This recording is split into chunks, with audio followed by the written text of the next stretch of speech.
Lucas 10, versículo 38. Fala de Marta e Maria. Diz assim o texto: Indo eles de caminho, entrou Jesus num povoado, e certa mulher chamada Marta o hospedou na sua casa. Tinha ela uma irmã chamada Maria, e esta quedava-se assentada aos pés do Senhor, a ouvir-lhe os ensinamentos. Marta agitava-se de um lado para o outro, ocupada em muitos serviços. Então se aproximou de Jesus e disse: Senhor, não te importa de que minha irmã tenha deixado que eu fique a servir sozinha? Ordena-lhe, pois, que venha ajudar-me. Respondeu-lhe o Senhor: Marta, Marta, andas inquieta e te preocupas com muitas coisas. Entretanto, pouco é necessário, ou mesmo uma só coisa. Maria, pois, escolheu a boa parte, e esta não lhe será tirada. Neste texto bastante conhecido, nós já podemos identificar de início que Jesus, falando com Marta e com Maria, duas pessoas queridas do círculo íntimo de Jesus, irmãs de Lázaro, Jesus encontra aqui uma mulher ansiosa. E a ansiedade é uma velha conhecida de todos. Todos nós sabemos por prática, por teoria, por ouvir dizer, por estudar, o que é a ansiedade. E apesar dela ser muito conhecida, ela é também muito indesejável. A ansiedade abre porta, ela é um mal, é um sentimento, é uma doença, ela não faz nenhum bem para a vida. Mas pior do que o mal em si, ela abre a porta para muitos outros males. Nós sabemos que a ansiedade ela pode ser identificada no nosso físico quando você percebe algumas alterações, quer psicológicas, quer físicas. Uma respiração acelerada, uma aceleração cardíaca, uma transpiração, uma impotência diante de um perigo, uma vigilância exaltada, uma pessoa sempre alerta diante de um perigo real ou imaginário. E assim vai. Uma pessoa ansiosa, ela está sempre inquieta, ela está sempre em dúvida quanto à natureza do perigo, se ele existe ou não. Ela está sempre insegura, está sempre incerta, ela não tem certeza de quase nada. E a ansiedade, ela pode vir por muitos caminhos. Nós sabemos que a ansiedade, ela causa uma grande inquietação. E muitas vezes, apesar de nós sabermos disso, nós não conseguimos evitá-la.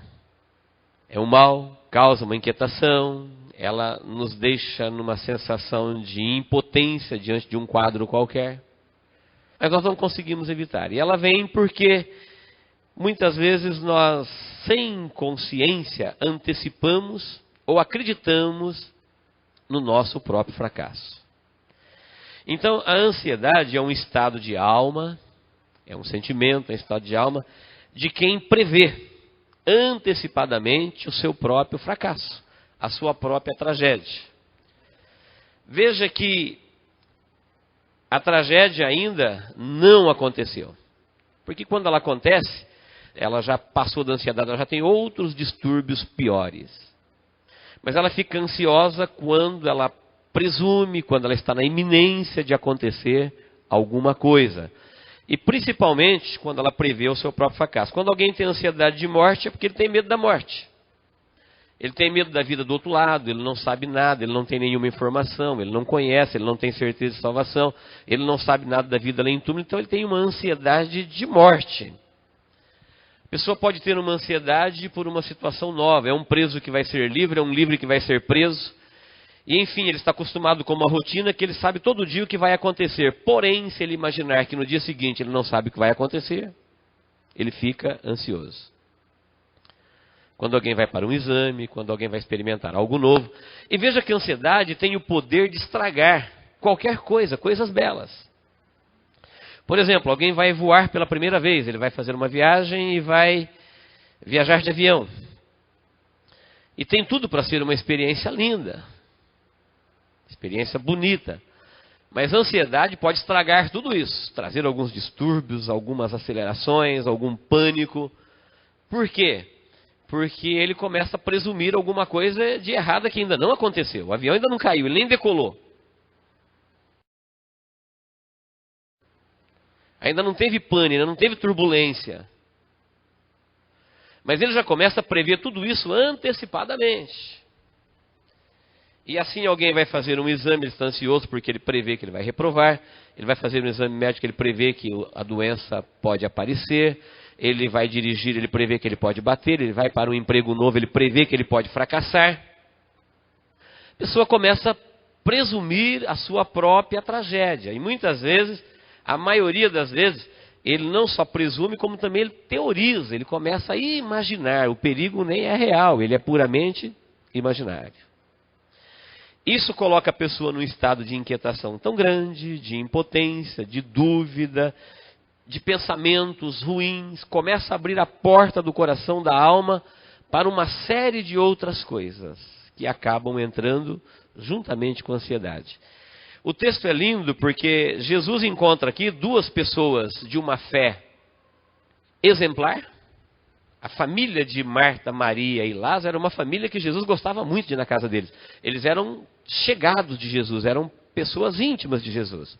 Era uma casa que Jesus gostava de ir.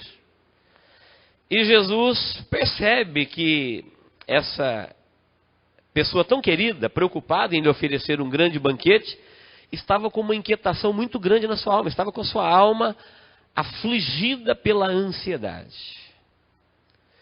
Parece-me ver Jesus encontrando um endemoniado e vendo que é demônio, encontrando o cego e vendo a sua carência, encontrando um coxo e sabendo que ele estava ali há tanto tempo.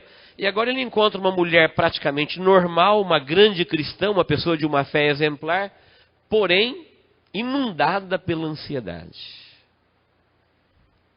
E ele vai diagnosticar essa doença e receitar a sua cura, da mesma forma como ele fez para qualquer outro mal, seja ele no físico, na alma ou no espírito. Eu acho bom, antes de qualquer outra coisa, nós aprendemos que a ansiedade, se tem alguma coisa de boa nela, podemos dizer que não tem nada de bom, mas se tem alguma coisa de boa nela, é que ela é uma doença de gente boa. Sabe por quê? Porque esse aperto no coração, esta aflição, é um mal que ronda o coração de gente que não consegue nem admitir na teoria o seu fracasso. É gente que gosta de lutar, batalhar, vencer, fazer, acontecer. Dificilmente você vai encontrar uma pessoa que não tem nenhuma iniciativa ansiosa. Dificilmente você vai encontrar uma pessoa que não está preocupada em fazer nada ansiosa. Uma pessoa que não se preocupa com nada. Se der certo está bom, se der errado está bom, se morrer está bom, se viver está bom. Pessoa que não está preocupada com resultados. A ansiedade, ela ronda o coração de gente que não quer fracassar em hipótese alguma. Gente que quer vencer, gente que batalha, gente que luta. Gente que tem ideal na vida. Olha alguns exemplos bíblicos. Números 11, 15, Moisés disse para Deus assim: mate-me e não me deixe viver. Se você ler o contexto deste texto, você vai ver que Moisés teoriza o seu próprio fracasso. Por um momento ele vê que ele não vai conseguir conduzir o povo de Israel de sucesso em sucesso, de vitória em vitória, e presumindo que aquele povo vai cair no deserto, ele falou: Deus, eu não quero ver isso, me mate. Mas o povo não tinha caído, o povo ainda não tinha fracassado, ele ainda não tinha perdido. Mas ele era um homem de visão, ele já viu essa possibilidade. Ele não só viu, como ele incorporou ela, ele trouxe ela para o corpo dele, para a alma dele, para a vida dele. E quando ele trouxe esse fracasso, ele desistiu e falou: mata-me e não me deixe viver. Um outro exemplo nós temos em 1 Reis, capítulo 19, versículo 4, do grande profeta Elias. Elias ia de vitória em vitória, era um ministério crescente, ascendente, abençoado. Mas quando ele foi jurado de morte por uma rainha, e que ele estava fugindo, ele disse para Deus: eu não sou melhor do que meus pais, basta, toma agora a minha vida. Pediu a morte. Por que Elias pediu a morte? Na verdade ele não queria morrer, nós já aprendemos isso aqui. Se ele quisesse morrer, ele não precisava fugir, é só ficar onde ele estava que ele ia morrer. A rainha ia matar ele, mas ele fugiu. E na fuga ele pede a morte. Ele pediu a morte porque ele não ia conseguir conviver com aquela ideia de o grande profeta que havia desafiado tantos profetas de Baal e matado de vitória em vitória, e agora conviver com essa situação, fugir de uma mulher.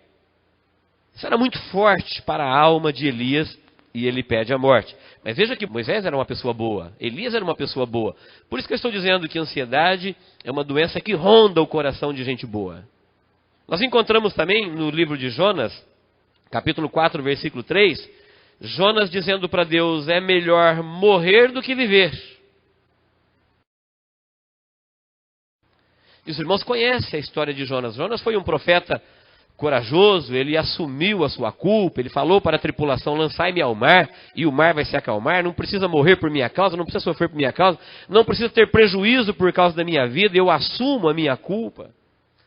Mas lá na frente, quando ele pregou que Nínive seria destruída, e Nínive não foi destruída porque se arrependeu, e o Senhor perdoou o pecado daquela grande cidade, e agora ele teve o seu ministério questionado, e entre viver como um profeta honrado e como um ministério agora em decadência, viver sem honra, ele disse para Deus: é melhor morrer do que viver com isso.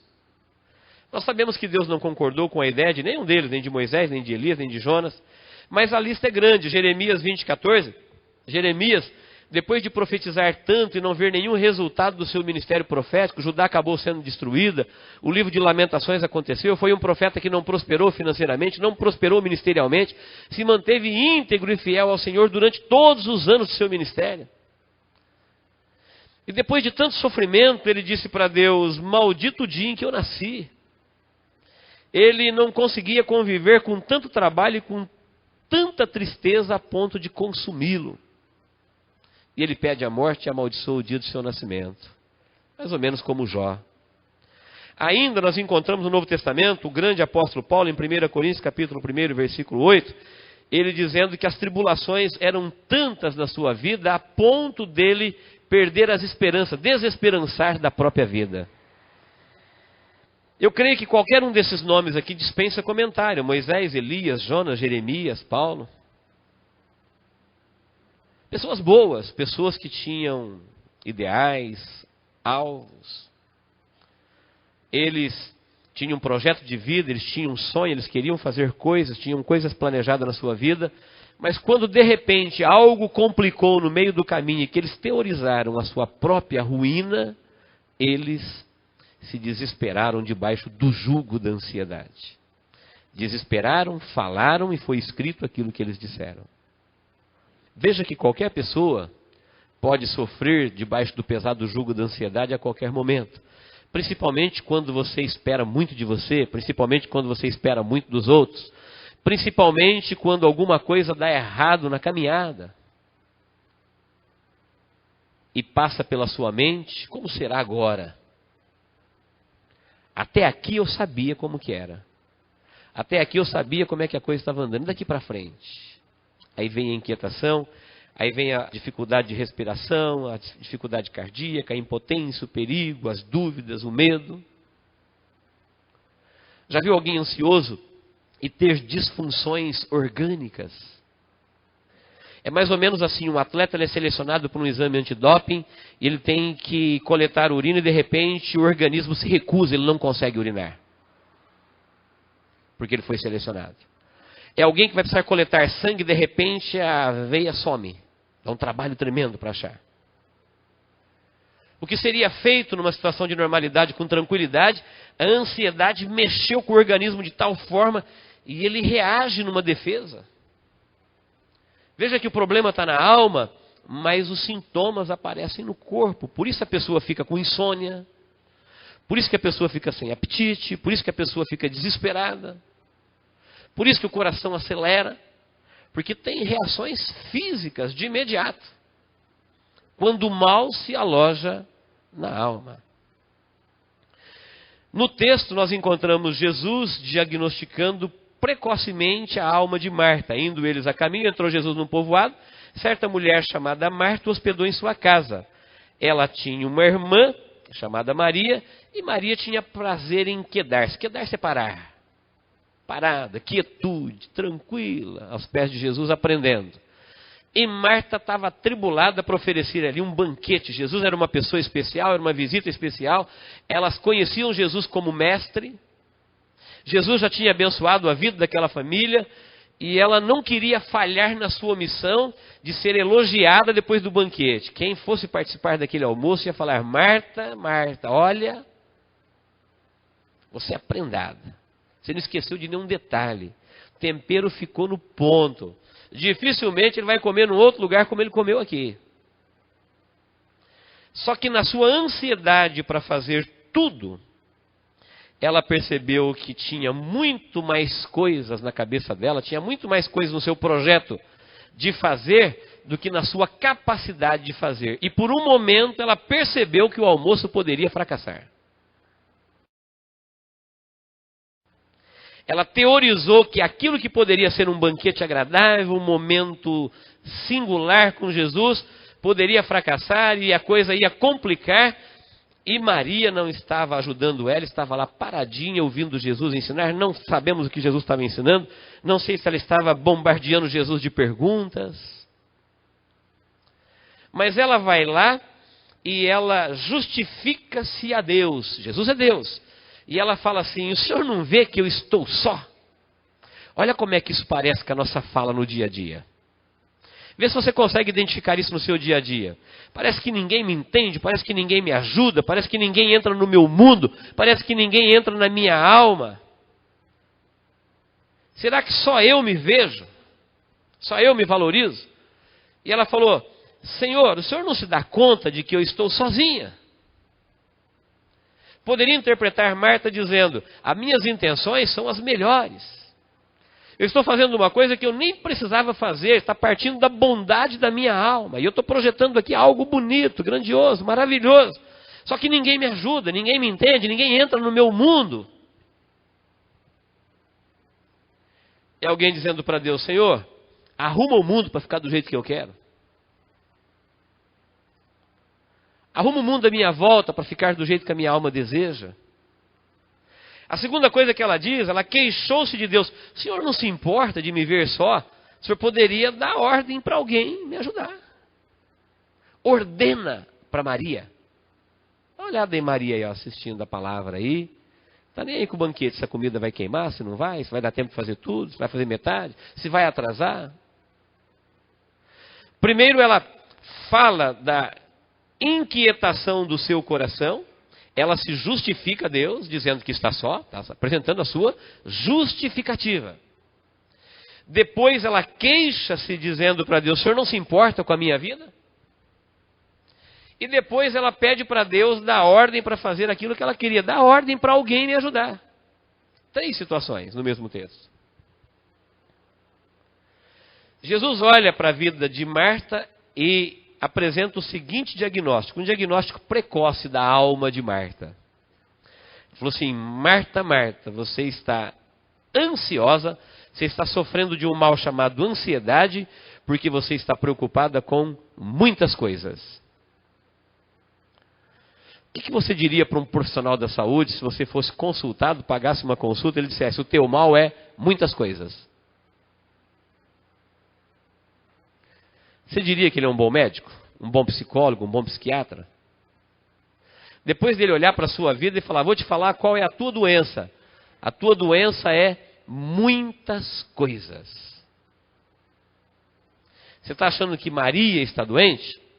Mas quem está doente é você. Do ponto de vista seu, Maria está errado, Deus está errado, Jesus tinha que dar ordem, Jesus tinha que fazer. Só que do ponto de vista de Deus, está tudo certo. O que está errado é o seu coração que está lhe dando um ponto de vista distorcido da vida. É uma alma atingida pela ansiedade que faz com que você fique imune, inocentado no centro das atenções e o mundo adoeça à sua volta. Foi exatamente isso que disse Moisés. Falou: não, está tudo errado aqui. Ninguém se dedicou para esse povo igual eu, e agora eu vou fracassar? Mata-me. Elias falou assim: só eu fiquei por profeta. Muita gente já negou o teu nome, agora estão querendo me matar, o senhor não faz nada? Pode tirar minha vida. Jeremias falou: todos os profetas já profetizaram falsamente. Eu estou fiel, íntegro à palavra, e o meu ministério não prospera? Maldito o dia que eu nasci. É tudo gente determinada, que foi longe por Deus, fez coisas grandiosas para Deus, de uma grande fé.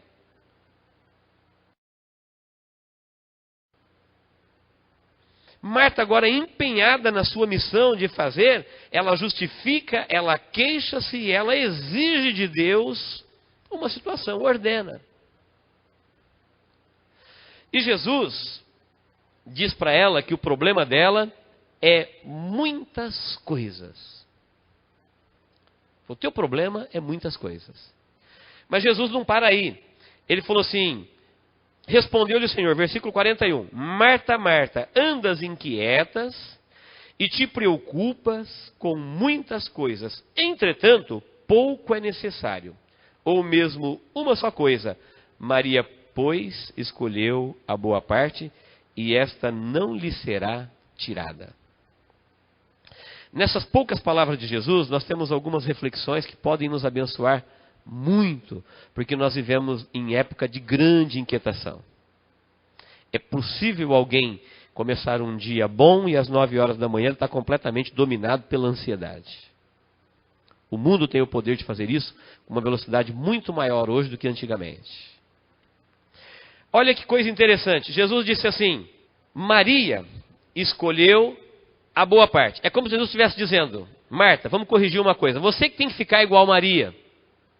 E Maria não tem que ficar igual a você. Você está pedindo uma coisa errada para Deus. É como se Jesus estivesse dizendo assim, olha, saúde não pega, mas doença pega. Maria estava espiritualmente sadia, só que a saúde dela não passava para Marta, mas ela queria que a ansiedade dela atingisse também o coração de Maria. Você sabia que a ansiedade pega? Você fica perto de uma pessoa que fala, não, mas a coisa não é bem assim, você está pensando que está tranquilo, mas olha, a qualquer momento pode aparecer um vulcão, pode aparecer um tremor, pode aparecer um tsunami, e vai te dando um calafrio, isso pega.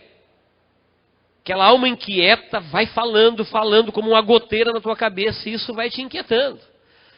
E Marta já queria contaminar o coração de Maria, falou, não, eu quero ver Maria agitada comigo aqui, cuidando, correndo, vamos fazer, vamos fazer. Tem muita coisa para fazer. Aí Jesus explica que ela tinha muitas coisas e que essas coisas não eram necessárias. Não era necessário. Você está preocupada com muitas coisas? Ele não falou que elas não eram legítimas, boas. Poderia ter algum benefício nela, só que elas não eram essenciais. Ele falou, necessário é uma só. E Maria escolheu a melhor parte. E porque ela escolheu a melhor parte, essa parte não lhe será tirada. Veja que tudo na vida, a Bíblia diz que tudo é lícito e nem tudo me convém. A Bíblia diz que tudo é bom para os bons, tudo é puro para os puros e nada é puro para os impuros.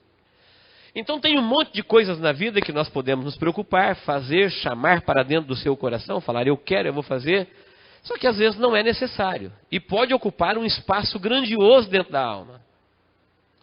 Jesus deixou claro que o essencial, primeiro de tudo para a vida, porque tem o necessário, tem o ideal e tem o desnecessário. Necessário é aquilo que eu não posso ficar sem. Então, necessário ali era o alimento. Jesus não podia ficar sem o alimento.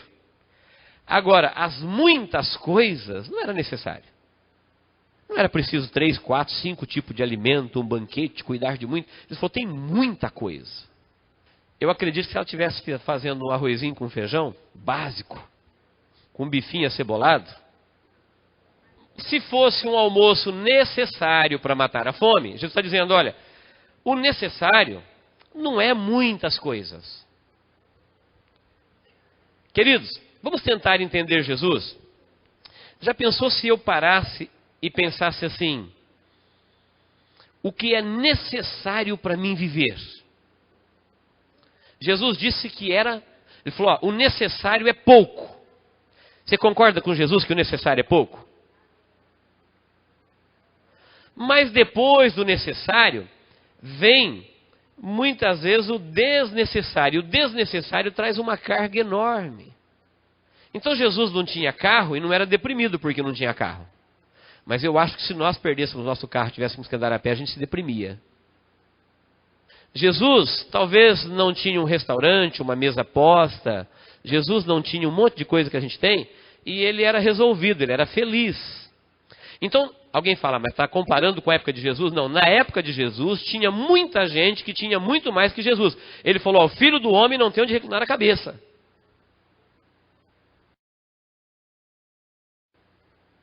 Então, na época de Jesus, tinha muita gente que tinha muito mais do que tinha Jesus, mas não tinha uma alma tão serena como tinha Jesus, tão tranquila. E ele falou, olha, tem o necessário, tem o ideal e tem o desnecessário. No desnecessário está as nossas cargas. Elas moram aí. Nesse desnecessário, eu começo a presumir como que será eu viver sem o meu sucesso, sem o meu lucro, sem eu conseguir fortuna, sem eu conseguir diploma, sem eu deixar, sem eu fazer, sem eu acontecer. E eu começo a presumir o meu fracasso. Sem felicidade, sem alegria, sem saúde, sem dinheiro, sem herança. Eu começo a presumir uma situação que não existe e abro porta para ela existir, porque uma vida ansiosa, ela vai abrir a porta para muitos outros males. O coração, a vida, a alma, ela vai entrar numa situação em que outros males poderão entrar pelo mesmo caminho. Jesus disse, Maria, ela escolheu a melhor parte. O que foi que Maria escolheu? Maria escolheu primeiro a devoção. O que foi que Marta escolheu? Primeiro a obrigação. Eu temo que a maioria do povo de Deus faz a mesma escolha ainda hoje. Nós colocamos a obrigação em primeiro lugar e a devoção em segundo lugar. Escolha errada. Porque a devoção fala da vida espiritual. A vida espiritual alimenta o espírito fortalecido, a alma se alimenta dele e a vida fica produtiva, a alma não fica ansiosa, a alma não fica deprimida, a alma não fica doente. E assim a pessoa tem uma excelente produção. O contrário, alguém cuida primeiro da obrigação, e Jesus falou, olha, o essencial, a melhor parte, aquilo que é essencial que não pode faltar, não pode vir depois. Porque já percebeu que a maioria das pessoas que procuram por Deus, a maioria, sem medo de errar, elas procuram depois que a alma já está em frangalhos. Jesus é o último profissional da saúde a ser procurado. Deus está no final da lista. Quando tudo já falhou, quando ele andou por todos os caminhos, quando ele bateu em todas as portas, quando nenhum remédio dá certo, ele fala, agora só Deus. Aí nós não temos uma alma sadia, nós não temos um raciocínio lógico, nós não temos um ponto de vista correto, nós temos uma visão completamente distorcida, porque nós entendemos que primeiro é a diversão, depois é a obrigação e por último é a devoção. Existe ainda hoje muita gente no círculo íntimo de Deus, como estava Marta e Maria. Gente que tem Bíblia, gente que tem fé, gente que aceitou Jesus, gente que é de Deus, que ainda coloca a diversão em primeiro lugar, a obrigação em primeiro lugar e a devoção em último lugar. Jesus não disse que a obrigação é pecado, Jesus enaltecia o trabalho. Jesus não disse que o lazer, a diversão era pecado, ele enaltecia a pessoa descansar e a pessoa cuidar do seu lazer. Só que ele colocava cada coisa no seu devido lugar. Primeiro lugar, a devoção. Olha, tem muitas coisas para fazer, essencial mesmo é pouco. E nessas coisas essenciais, Maria acertou em cheio, ela escolheu a boa parte. Essa parte que ela escolheu, ninguém pode roubar. Você sabia que o fruto da obrigação pode ser roubado, mas o fruto da devoção não? O fruto do meu trabalho pode ser tirado, mas o fruto da minha fé não? Jesus falou, lá o ladrão não rouba. Lá a ferrugem não destrói. A traça não corrói. E na terra, que é o fruto da obrigação, você pode ser roubado. Você pode ser roubado de valores acumulados e de valores conquistados na alma. Quantas pessoas que é tão grande no momento e num outro momento a sua alma adoece e ele não tem valor nenhum. Ele foi roubado dentro da sua alma.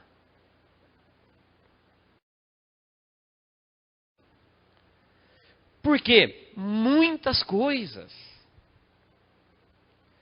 É muito difícil você encontrar alguém que diz assim, olha, amanhã não tenho nada para fazer. Todo mundo, até mesmo quem está aposentado, tem um monte de coisa para fazer no dia seguinte. E quando a gente não tem, a gente inventa, a gente cria. E nessas muitas coisas, palavra de Jesus, poucas são de fato necessárias. E nessas que são necessárias, nós temos que escolher ainda a melhor parte. Então a obrigação é necessária? É. O alimento era necessário? Era. O banquete não. A obrigação é necessária? Sim, desde que ela não mate a vida. Quando Deus criou o mundo, ele fez em 6 dias, descansou no 7º. E quando ele deu ordem para o homem trabalhar, ele mandou ele trabalhar 6 dias e descansar 1. Porque ele sabia que o homem não poderia com uma obrigação exaustiva além das suas forças. Então ele trabalhava 6 dias, descansava 1. Em 6 dias ele cansava o físico e num dia, que era o sábado, ele passava na presença do Senhor e fortalecia o seu espírito.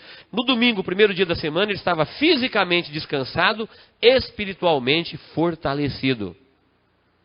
Preparado para mais 6 dias.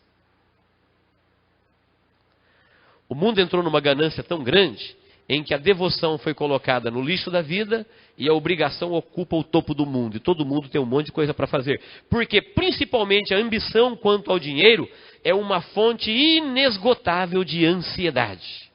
Vou repetir. A ambição quanto ao dinheiro é uma fonte inesgotável de ansiedade. A maioria das vezes em que a ansiedade toma conta de uma vida, a ambição por alguma coisa relacionada ao dinheiro está por ali.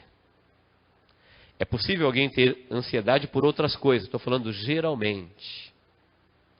E nessa corrida alucinante pela obrigação, nós abrimos mão da devoção. Alguém diz, arrumei um emprego, agora não dá mais para servir o Senhor. Se não vai servir ao Senhor, aonde ele vai parar nesse emprego? De onde vem a vitória? Como é que alguém pode ser próspero num lugar para trabalhar? De onde vem a bênção do Senhor? Se o Senhor não abençoar a casa, em vão vigia o sentinela. Se o Senhor não guardar a cidade, em vão vigia o sentinela. Lá diz, inútil será levantar de madrugada, comer o pão de dores, dormir tarde. Porque se o Senhor não abençoar, é inútil. Alguém fala, pode não ser inútil num primeiro momento, mas o resultado final será uma inutilidade, porque a pessoa vai cuidar da obrigação, que não é essencial, e muitas vezes isso vai gerar uma insatisfação, porque ele destronou Deus do seu coração. É adoração, produção, satisfação. É vida devocional, é a vida de obrigações, e é a vida de descanso, é a vida de diversão. Quer dizer, eu quero caminhar para o final dizendo que Maria não era uma adoradora inconsequente. Eu não creio que Maria era uma adoradora contemplativa, daquelas inertes, que não fazia nada, que não tinha nenhum compromisso com a vida. Alguém pode estar falando, então Jesus está enaltecendo uma pessoa que não tem compromisso com a obrigação? Não. Eu creio que Maria era uma pessoa muito responsável com as suas atividades. Só que entre fazer um banquete e se alimentar espiritualmente, ela fez a sua escolha. Mas a Bíblia mostra Maria como uma mulher comprometida, ela era uma cristã exemplar, era uma mulher que tem ideal, só que nos seus ideais ela tinha o essencial. Às vezes nós não sabemos ao certo o que nós queremos na vida, mas nós temos que saber ao certo o que nós não queremos. Às vezes você não sabe ao certo o que você não quer, mas você sabe ao certo o que você quer. Depende da situação. Então, naquela oportunidade, Jesus em casa. Quantas vezes isso acontece na vida? Jesus na minha sala. Jesus tem todas as respostas, Jesus tem todas as bênçãos, Jesus tem tudo. Jesus na minha sala. E eu vou deixar Jesus para correr para o fogão? Eu vou trocar o culto para assistir novela das 8? Para ver Fantástico? Eu vou deixar Jesus na sala esperando e vou cuidar da comida? Não, esse momento é ímpar na minha vida. Esse momento eu não posso perder. Esse momento eu vou perguntar para Jesus, Senhor, como que é? Salvação, a vida eterna. Eu tenho algumas dúvidas no meu coração. Dá para o senhor responder algumas perguntas? Aquele momento era sagrado para Maria. Ela não era uma cristã inconsequente. Jesus não está enaltecendo a omissão, a vagabundice ou qualquer coisa assim. Ele está dizendo, tem o essencial, tem o necessário. Agora, tem muita coisa que é desnecessária. E aquele momento era o momento de Maria, e Jesus entendeu o coração dela, falou: Marta, ela escolheu bem. Ela escolheu bem. Sabe quando Jesus ia voltar mais lá? Nunca mais. Sabe quanto ela teria outra oportunidade daquela? Nunca mais. Às vezes Deus fala conosco no culto, Deus trata conosco num culto, daquela forma como Ele tratou, nunca mais. Pode pegar o mesmo pregador, pode repetir a mesma mensagem, pode usar o mesmo tema, pode pregar para as mesmas pessoas, daquele jeito como Deus abordou, como chegou no nosso coração naquele dia, nunca mais. Aquele culto já foi. Poderemos ter outros melhores ou piores, com mais gente ou com menos gente. Aquele, jamais. E aquele era o momento de Maria com Deus. Marta também não era uma cristã anticristo. Ela não era uma pessoa endurecida para o ensinamento de Cristo. Marta era uma boa cristã. Não se tem conhecimento de Marta rejeitando a palavra, rejeitando Jesus. Marta fazia parte de uma família abençoada, só que naquele momento ela deixou um mal chamado muitas coisas sufocar a prioridade, o essencial da vida espiritual. Deixou de vigiar por um momento e muitas coisas invadiu o seu coração, e muitas coisas ofuscou a sua visão, muitas coisas ofuscaram a sua fé, muitas coisas mexeu no seu ponto de vista. Estava ela lá abordando Jesus de uma maneira totalmente errada. O senhor não vê, o senhor não percebe, manda me ajudar, só eu que faço. Jesus disse: isso aí que você está fazendo pode lhe dar um título, pode lhe dar um elogio, pode lhe dar uma fama, e tudo isso pode ser tirado. Amanhã você pode ser superado. Você que cozinha bem, amanhã aparece alguém que cozinha melhor que você. O atleta que hoje ganhou medalha de ouro, o ano que vem, ele está esquecido porque tem alguém que bate o seu recorde. O mundo mostra os gigantes esquecidos. São os gigantes de 5 anos atrás. O melhor do mundo da bola de hoje não é o melhor do mundo de 5 anos atrás. E o melhor do mundo em qualquer área não é o melhor do mundo. As pessoas vão ficando com os seus nomes nos jornais, os jornais vão amarelando, os troféus vão enferrujando. E Jesus disse: Marta, Marta, isso daí pode ser tirado. Ela escolheu uma parte que ninguém rouba. Experiências com Deus são eternas. Estabeleça prioridade nessas muitas coisas na sua vida. Assim, a obrigação pode, num primeiro momento, destronar a devoção.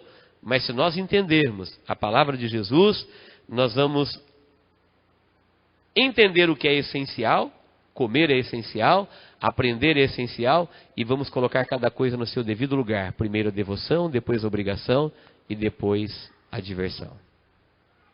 Queridos, somente para encerrar, em 1 Pedro capítulo 5, versículos 6 a 10, não leio agora, falando sobre ansiedade, a Bíblia diz que nós devemos lançar sobre ele a nossa ansiedade, porque ele tem cuidado de vós. O próprio Jesus, em outro lugar nos evangelhos, disse: não andeis ansiosos por coisa alguma. Não deixe nada neste mundo ser motivo para a ansiedade se alojar no seu coração. Ele chegou a falar: olha para os pássaros. Eles não se preocupam em plantar e armazenar, e nenhum deles morre de fome. Olha para os lírios do campo. Nem Salomão conseguiu se vestir tão bonito como eles estão vestidos. E Salomão foi muito rico. Em Pedro diz: nós devemos lançar a nossa ansiedade sobre ele. Por quê? Porque ele tem cuidado. Se Deus tem cuidado de mim, ele vai fazer de mim o que ele quer fazer. Se ele não me enriquecer, é porque ser rico não é bom para mim. Se Deus não te engrandecer, é porque ser grande não será bom para você. Porque se for bom, ele fará.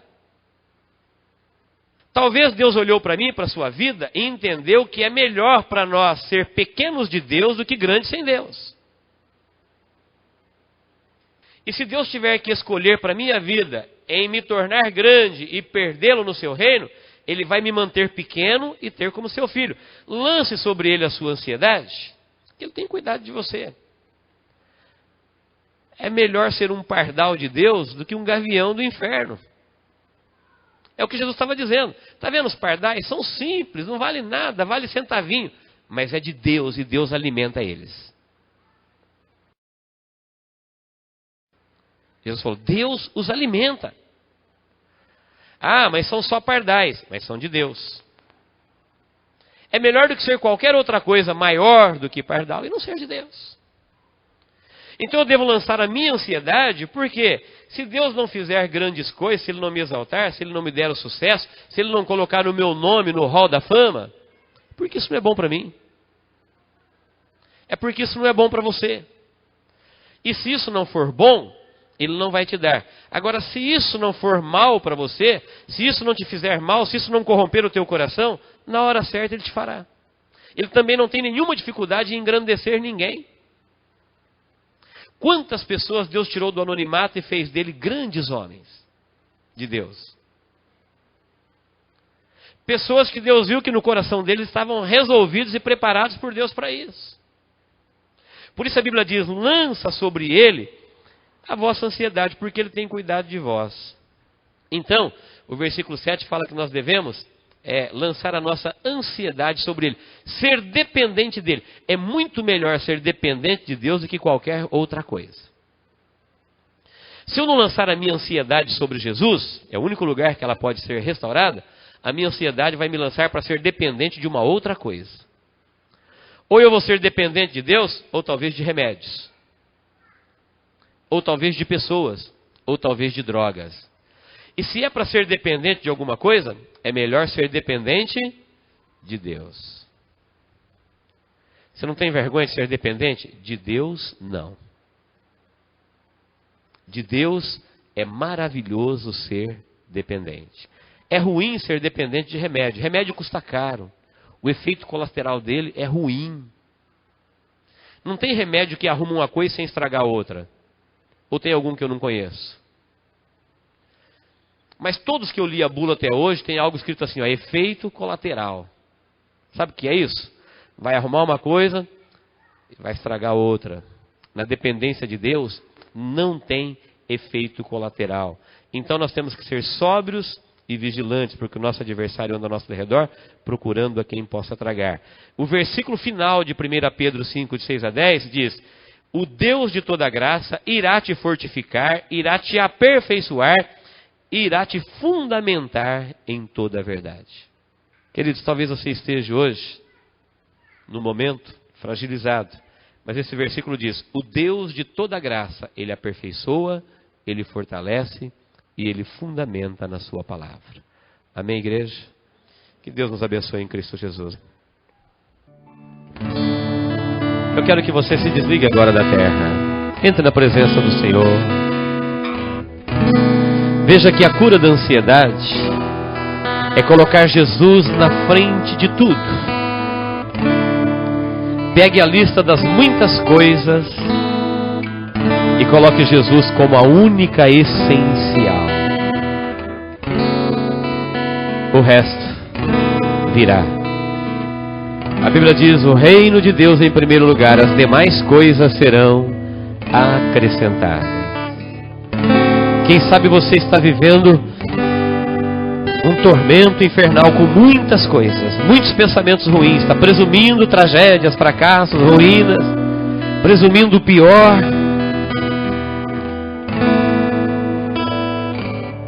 E você é uma pessoa que não quer. Você é uma pessoa boa, tem um coração guerreiro, tem vontade de vencer na vida.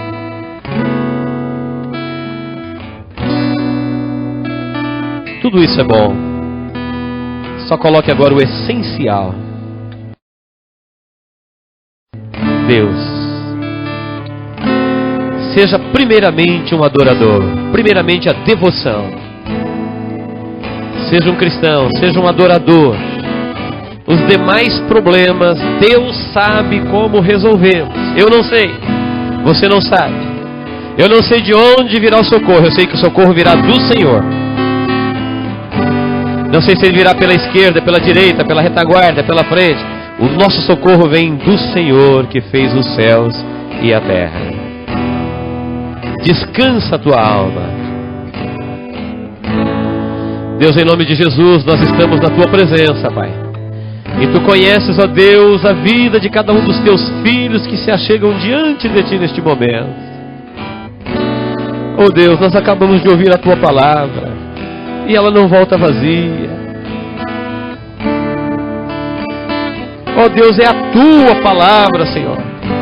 Foi pela Tua palavra que os mundos vieram a existir. Foi pela Tua palavra que tudo aconteceu. É pela Tua palavra, ó Deus, que os milagres acontecem. É pela Tua palavra que o inferno recua. É pela Tua palavra que a vitória se materializa. É pela Tua palavra que tudo se realiza na vida e no mundo, Senhor. E nós estamos aqui agora, Senhor, na Tua presença, confiados na Tua palavra, ó Deus. Eu quero pedir ao Espírito Santo, toma o lugar que é Teu em cada coração. Ocupa, ó Deus, em primeiro lugar a vida de cada um dos Teus filhos. Destrona tudo que Tu has de destronar e toma o Teu lugar no nosso coração, Pai, em nome de Jesus. Nós queremos, ó Deus, dizer a uma só voz, de pé na Tua presença, com consciência tranquila, que o Senhor é essencial na nossa vida. Que nós não podemos viver sem o Senhor, que nós não conseguimos ver vitória sem o Senhor, que nós não conseguimos ver livramento sem o Senhor, que nós não conseguimos ver um destino bom sem o Senhor. Tu és, ó Deus, a causa primeira da nossa vida, Pai. Glória a Deus. Tu és o essencial, ó Deus. E as demais coisas, ó Pai, elas podem ser necessárias depois do essencial. Entroniza-te, Senhor, no coração de cada vida, seja a prioridade de cada um. Eu te peço, Senhor, entra no destino de cada um dos Teus filhos que aqui estão nesta noite. Tira, ó Deus, toda ansiedade, que toda agitação da alma seja destronada, eliminada agora na autoridade que há no nome de Jesus. Traga, ó Deus, a Tua quietude, a Tua paz, a Tua segurança, a certeza de que o Senhor está no controle, a certeza de que o Senhor cuidará de nós, a certeza, ó Deus, de que o Senhor está no controle da nossa vida, de que Tu és o nosso Deus, e nós queremos lançar sobre o Senhor, sobre os Teus pés, toda ansiedade, e saímos daqui, ó Deus, leves, tranquilos, curados, restaurados, porque o Senhor tem cuidado de nós. Deus, no Teu tempo, na Tua hora, do Teu jeito, entra com providência na vida de cada um dos Teus filhos, para que o Teu nome seja glorificado, para que o Teu povo testemunhe do Teu poder, para que o Seu nome, Senhor, seja lembrado nos milagres operados na vida do Teu povo, Pai. Em nome de Jesus, ó Deus. Em nome de Jesus. Em nome de Jesus. Amém. Diga comigo, amém.